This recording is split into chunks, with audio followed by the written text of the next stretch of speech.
بسم اللہ الرحمن الرحیم۔ حضرت اسامہ بن زید رضی اللہ تعالیٰ عنہ فرماتے ہیں، ہمیں قبیلہ جہینہ کی شاخ کی طرف بھیجا، ہم نے ان پر صبح صبح حملہ کیا۔ ان میں ایک آدمی ایسا تھا کہ جب وہ لوگ ہماری طرف بڑھے تو وہ سب سے زیادہ سخت حملہ کرتا، اور جب وہ پیچھے ہٹتے تو یہ ان کی حفاظت کرتا۔ میں نے اور ایک اور انصاری نے اسے گھیر لیا۔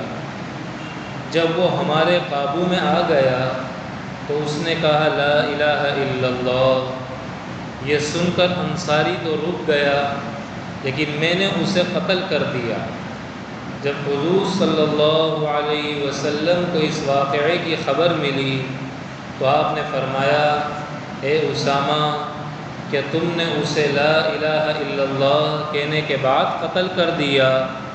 میں نے عرض کیا، یا رسول اللہ، اس نے تو قتل سے بچنے کے لیے کہا تھا، یعنی مسلمان ہونے کے لیے نہیں کہا تھا۔ لیکن حضور صلی اللہ علیہ وسلم اپنے جملے کو بار بار دہراتے رہے، یہاں تک کہ مجھے اس بات کی تمنا ہونے لگی میں آج ہی مسلمان ہوتا اور مجھ سے یہ گناہ نہ ہوتا، مجھ سے یہ گناہ ہی نہ ہوتا۔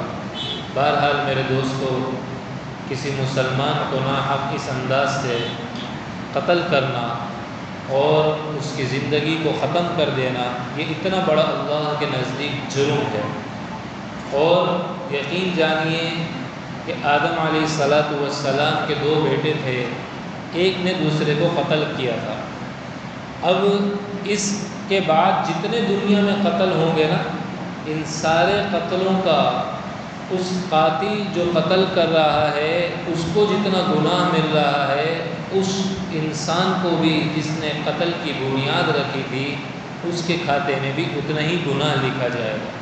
اس لیے کوشش کر کے ہر چھوٹے بڑے گناہ سے، ہر چھوٹے بڑے گناہ کی بنیاد رکھنے سے، ہر چھوٹے بڑے گناہ کو دنیا میں ایجاد کرنے سے ہمیں اپنے آپ کو بچانے کا اہتمام اور اس کی کوشش کرنی چاہیے۔